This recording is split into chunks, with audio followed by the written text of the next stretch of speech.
Gavin Newsom is back at it again, doing what he does best, embarrassing himself.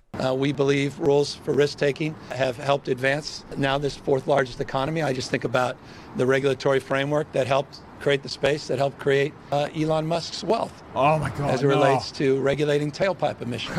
And now it's led to profound and outsized innovation as it relates to low carbon, green growth, particularly electric vehicles, but also in many different categories. Imagine bankrupting a state, driving out some of the biggest innovators and employers, and then turning around to take credit for the very wealth you chased away. Only Gavin could pull off that level of petty delusion. In a moment of peak narcissism, Gavin claims California's regulatory framework helped create Elon Musk's wealth, conveniently ignoring the fact that Musk left the state in protest of those very regulations. What this reveals is the Democrat Party's addiction to control paired with an unshakable need for validation. They want to smother private enterprise under red tape, then demand a thank you note when success somehow breaks through. This isn't just bad economics, by the way. It's ideological gaslighting. Democrats, like Gavin, see innovation not as something to foster, but as something to hijack, to tax to death. In their world, the state always deserves the credit, and the entrepreneur should feel lucky to exist at all, because if they don't, then they will just regulate them out of existence. See, it's a world that weakens the very foundations of risk, reward, and freedom, the things that built America in the first place. You have to be sober about this moment. We can be prone to hyperbole. There's a lot of studies that talk about optimism in this space, a lot of studies that show a lot of pessimism. But there's some sober realities. If you're a 20-year-old or a 30-year-old, you've recently graduated with talk like a real person. Skills. Maybe you have coding skills. You're already seen in companies, respectfully, and it's not a knock, like Microsoft, like Alphabet. You're seeing in certain coding spaces significant decline in new hires for obvious reasons. AI. You're seeing that in Salesforce. You saw they put out an analysis, just Salesforce Tower right in front of me, behind you.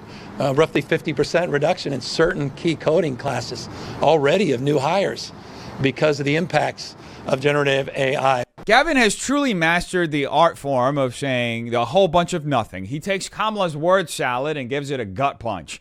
And it's rich, pun intended, that one of his favorite catchphrases is, "You have to be sober," considering he owns a wine empire and seems to spend more time sipping Syrah than addressing the crises plaguing our state.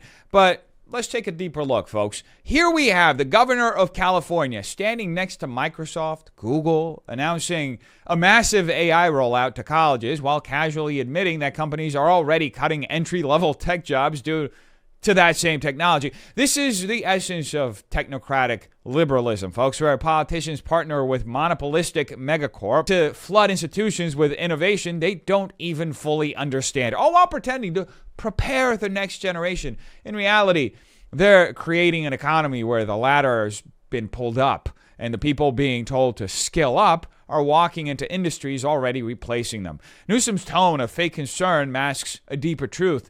The Democrat Party has no meaningful answers for the disruptions they cheerlead. They talk about equity while overseeing the automation of the working class, and sell utopia while outsourcing both opportunity and accountability. It's not leadership. It's a managed decline with good lighting. Now, to be fair, Gavin is right about one thing. AI is inevitable. The pace of automation and machine learning isn't slowing down anytime soon, and pretending otherwise is just political malpractice. But where he gets it wrong is in the so-called solutions, which usually amount to throwing more tax dollars at bloated academic programs or subsidizing tech corporations already slashing jobs.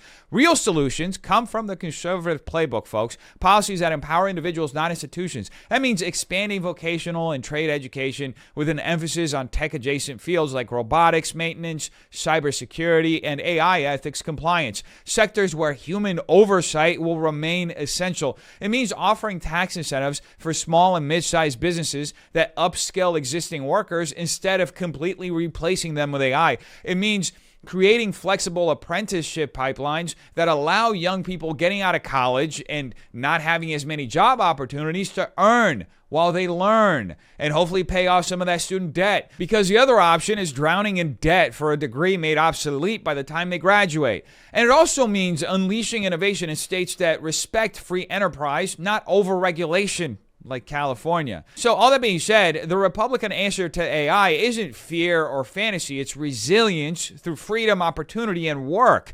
It's empowering the individual to not only be properly trained for this brand new work environment, but to also be independent enough where he has the autonomy to choose his path. That's ultimately the difference, folks, between Republicans and Democrats. Republicans want you to be able to make choices for yourself. To put it absolutely clear, there's an age-old metaphor that completely describes the dynamic between Republicans and Democrats and how they want to help you. It goes like this. You give a man a fish and he eats for a day. You teach a man to fish and he eats for his whole life.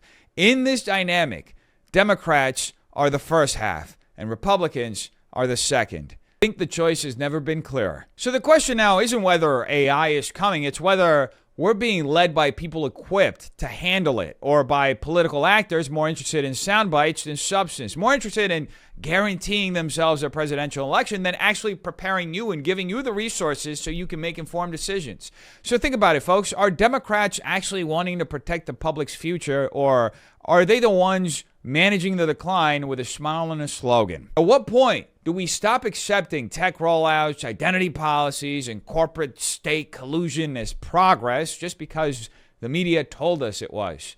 These are the moments that define whether a society remains free, stable, and upwardly mobile, or slides into passive dependence masked as innovation. And I think we all know which one Democrats prefer. I mean, they're the Marxists. Just look at the playbook, folks. So ask yourself, who's really benefiting from these changes and who's being left behind? If the people promising the future can't even tell the truth about the present, maybe it's time we start demanding something a little different. After all, they've had supermajorities in the state for the last 20 years and basically a Venezuelan-style authoritarian grip on California for nearly 60. I think we all know it's time to boot the Democrats out, folks. You tell me what you think in the comments down below. Hope you have a terrific day. Peace.